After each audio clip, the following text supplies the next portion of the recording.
नमस्कार, मी अनावश्यक जोशी देशोन्नती न्यूजमध्ये आपले स्वागत करते। आज आपण आहोत राऊतवाडी चौकात, जिथे मालमत्ता कर खाजगी वसुली थांबवा याकरिता सामाजिक कार्यकर्ते निलेश देव यांनी अन्नत्याग आंदोलन केले आहे। नमस्कार, अन्नत्याग आंदोलन करण्याची काय भूमिका आहे? मागील 1 वर्षापासून आम्ही अकोला महापालिकेच्या खाजगीकरणाविरोधात लढा देत आहे। पहिले आम्ही निवेदनं दिले, त्यानंतर आम्ही 1 लाख सह्यांचं निवेदन पोचवलं आयुक्तांना। त्यानंतर आझाद मैदान मुंबईला 8 मार्चपासून तर पुढे 5 दिवस उपोषण केले। तिथे विभागीय म्हणजे सचिवांच्या मार्फत जी चर्चा झाली, त्यांनी आयुक्तांना सांगितलं चौकशी समितीपासून हे कुठेही महाराष्ट्रात नाही अशी जी खाजगीकरण पद्धत आहे ही बंद करा। 100 रुपयामागे 92 रुपये महापालिकेत जातात, 8 रुपये खाजगीकरणात चालली आहे। त्यासोबत पाणीपट्टीची जी करची लूटलाट सुरू आहे, कोविड काळापासून पाणीपट्टीचे बिलाचे वाटप बंद आहे। तसेच एक 350 मिलीमीटरची पाईपलाईन एक जठापेठमध्ये मोठी गेलेली आहे। ही 8 कोटीची पाईपलाईन फक्त माती खाते आहे 6 वर्षापासून। ती जर का जोडण्यात आली तर हे जठापेठ, उमरी, राऊतवाडी या भागातला प्रेशरचा प्रश्न दूर होईल। हे विविध प्रश्न असे 8 प्रकारचे प्रश्न उत्तरासाठी आम्ही दीड महिन्यापूर्वी पत्र दिलं होतं, पण अद्याप काही झालं नसल्याने आम्हाला पर्याय नसल्याने अन्नत्याग करावं लागतं आहे। आजपासून आम्ही अन्नत्याग सकाळी 8 वाजता सुरू केलेला आहे।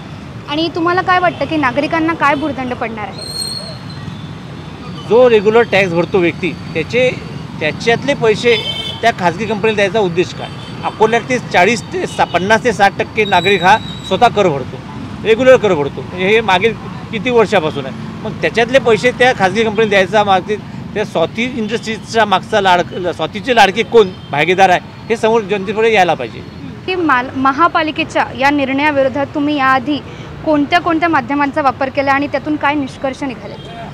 आम्ही स्वाक्षरी अभियान राबवले होते। अकोल्यात त्या पूर्ण शहरातून वंचित बहुजन आघाडीच्या वतीने 1 लाख स्वाक्षऱ्या आम्ही पोचवल्या होत्या। आता त्यानंतर आझाद मैदान मुंबईला 5 दिवसाचं ठिय्या आंदोलन दिलं होतं। त्यानंतर आता हे साखळी उपोषण सुद्धा केलं होतं आणि आता हे अन्नत्याग आंदोलन आम्ही करतो आहे। आणि मी विचारू इच्छिते की पाणी कर वसुली याच संस्थेला देण्यामागचं काय कारण आहे? स्वाती इंडस्ट्रीला सगळेच संपूर्ण काम दिलेलं आहे, म्हणजे पाणी कर वसुली असो, स्वच्छताचा कर असो, फ्लेक्सचा कर असो, परवाना विभाग असो, मालमत्ता कर असो। आणि स्वाती इंडस्ट्रीला मूळ टेंडर होतं हे असेसमेंट्स, आणि ते काम करते आहे हे कामं मूळ काम एकही नाही केलं। 1 वर्षात त्यांनी एकही मालमत्तेचं असेसमेंट नाही केलं आहे। त्यामुळे त्यांचा कॉन्ट्रॅक्ट रद्द करा हीच आमची भूमिका आहे। आणि मी विचारू इच्छिते की महापालिका प्रशासनाने जर तुमच्या या आंदोलनाकडे दुर्लक्ष केलं तर तुमचं पुढचं पाऊल काय राहील आणि यापुढची योजना काय असेल? अन्नत्यागानंतर अजून काहीच नाही असेल। जोपर्यंत पूर्ण होणार नाही तोपर्यंत अन्नत्याग सुरूच राहणार आहे। आज पहिला दिवस आहे, अंत इथे झाला तरी जनतेकरता येईल। आणि लोकांना याबद्दल काय वाटतं? लोकांच्या प्रतिक्रिया कशा आहेत? खूप चांगला प्रतिसाद आहे। आज सकाळी 8 वाजल्यापासून सुरू आहे आणि अकोलेकर रस्ते थोड्या वेळ पहिले तुम्ही आल्याचं इथे ट्रॅफिक जाम झालं होतं, एवढी गर्दी झाली होती। एवढे अकोलेकर आले चालू आहे, भेटत आहे। आणि पुढचा स्टेप अकोलेकरांचा वेगळं असू शकते, हे प्रशासनाने घ्यावे। कारण की आज माझे जे वर्ग चाहते वर्गीय हे आहेत, त्यांच्याकडनं पुढे भविष्यात उग्र रूप न देण्यासाठी प्रशासनाने लवकर भूमिका घ्यावी मी त्यांना विनंती करतो आहे। आणि तुम्ही मुंबईत जे ठिय्या आंदोलन केले आणि पालकमंत्र्यांना निवेदनसुद्धा केले, तर त्या संदर्भात प्रशासनाने किंवा राज्य सरकारने तुम्हाला कसा प्रतिसाद दिला होता? राज्य सरकारने माझा 5 दिवसाचं जे आंदोलन होतं तेव्हा त्यांनी स्वतः मॅडम तिथे सचिव मॅडम होते, त्या आल्या होत्या आझाद मैदानावर, आमची चर्चा झाली होती सकारात्मक। त्यांनी तिथून माझ्यासमोर आयुक्तांना फोन केला होता, तेव्हा नुसतेच 7 तारखेला आयुक्त जॉईन झाले होते।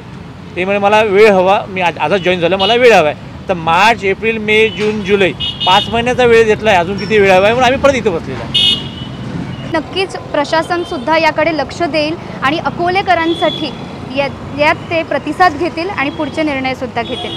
नमस्कार, या अन्नत्याग आंदोलनाबद्दल आपले काय मत आहे? मला असं वाटतं की अकोल्याच्या जनतेला किंवा कुठल्याही जनतेला मूलभूत सोयी पोचवण्याची जबाबदारी ही त्या नगरपालिकेची असते, संबंधित नगरपालिकेची। आणि आता हा जो प्रकार झालेला आहे कराच्या बाबतीतला, जे इथे एक नवीन एजन्सी यांनी दिलेली आहे, हे अत्यंत चुकीचं असं हे पाऊल आहे नगरपालिकेचं। आणि त्याच्यामुळे निलेश देवांनी ही जी स्टेप घेतलेली आहे इथे उपोषणाला बसायची, याच्या पहिली त्यांनी बराच प्रयत्न केला की ती एजन्सी इथनं बाद करण्यात यावी म्हणून, पण कोणत्याही प्रकारचा त्याच्यावर शासनाने निर्णय नाही घेतला। त्यामुळे हे जी काही निर्णय यांनी घेतलेला आहे निलेश देवांनी, हा अत्यंत करेक्ट आहे आणि जनतेच्या फायद्याचा आहे। तर त्याला अकोल्याकर जनता अत्यंत मनापासून आज ज्या पद्धतीने लोकांनी उत्स्फूर्तपणे प्रतिसाद दिला, तर असं वाटतं की ती एजन्सी निश्चितपणे लवकरात लवकर बंद करावी आणि जो पहिला जो जुना नियम होता की नगरपालिकेनेच तो कर वसूल करावा त्या पद्धतीने तो कर वसूल व्हायला पाहिजे असं मला अत्यंत प्रामाणिकपणे वाटतं. आणि तुमचं पूर्णपणे या कार्याला समर्थन आहे? निश्चितपणे समर्थन आहे आणि अकोलेकर जितके आहेत त्या सर्वांचं निश्चितपणे समर्थन राहणार आहे. प्रश्नच येणार नाही. धन्यवाद सर. अकोलेकरांच्या या मागण्या निलेश देव हे या अन्नत्याग आंदोलनाद्वारे प्रशासनापर्यंत पोहोचवतात आहे. प्रशासनाने नक्कीच याकडे लक्ष देऊन पुढचं पाऊल नक्कीच घ्यावं. नमस्कार. ते की तुमचं या अन्नत्याग आंदोलनाबद्दल काय मत आहे? तर अकोलेकरांवरती गेल्या अनेक वर्षापासून या टॅक्सच्या संदर्भात कुठलंही पाऊल, ठोस पाऊल हे उचलल्या गेलेलं. अर्थात आपण माझ्या मते ड वर्ग महानगरपालिकेत आहोत आणि आपल्याला ब वर्ग महानगरपालिकेचा टॅक्स लागतो आहे. ही एक शोकांतिका आहे आणि म्हणून माझं सर्व नागरिकांना या आपल्या माध्यमातून एक विनंती आहे की त्यांनी या उपोषणास आपलं सहकार्य द्यायला काही हरकत नाही. शेवटी हे उपोषण नागरिकांसाठी आहे, अकोलेकरांसाठी आहे. हा एवढा मोठा प्रश्न आहे, अजूनही जनतेला कळलेला नाही. या भागातलं एक वैशिष्ट्य आहे की या भागामध्ये जे टॅक्स भरणारे आहेत हे आपला टॅक्स भरून आला टॅक्स की मोकळे होऊन जातात भरून. पण त्यांना हे समजत नाही की आपण जो टॅक्स भरतो आहे हा टॅक्स आपण किती टक्के जास्त भरतो आहे. याच्यामागचं कारण ते बघत नाहीत. कारण एक सुशिक्षित एरिया आहे, शिक्षित एरिया असं म्हटलं तरी चालेल. म्हणून माझं त्या लोकांनासुद्धा आव्हान आहे की त्यांनी निलेश देव समाजसेवक आहेत, त्यांच्या मित्रमंडळाचे अध्यक्ष आहेत, त्यांनी हे जे उपक्रम सुरू केलेला हा जो उपक्रम सुरू केलेला आहे या उपक्रमास त्यांनी सहकार्य करावं एवढंच आपल्या माध्यमातून सांगतो. जठारपेठ नक्कीच अकोल्याच्या मुख्य विभागांमध्ये येतो आणि नागरिकांनी खरंच हे टॅक्स भरण्याबाबत विचार करावा ही मागणी आमचीसुद्धा आहे प्रत्येका नागरिकाला. हेच सांगू इच्छिते. Bureau report, Deshonnati. ठळक घडामोडींसाठी देशोन्नती न्यूज चॅनलला सबस्क्राईब करा आणि बेल आयकॉन प्रेस करा. मुंबई, पुणे, नागपूर, मराठवाडा असो का विदर्भ, राजकीय, सामाजिक, शैक्षणिक क्षेत्र असो का क्रीडा, सर्वच घडामोडीचे विश्लेषण पाहायला विसरू नका. फक्त देशोन्नती न्यूजवर.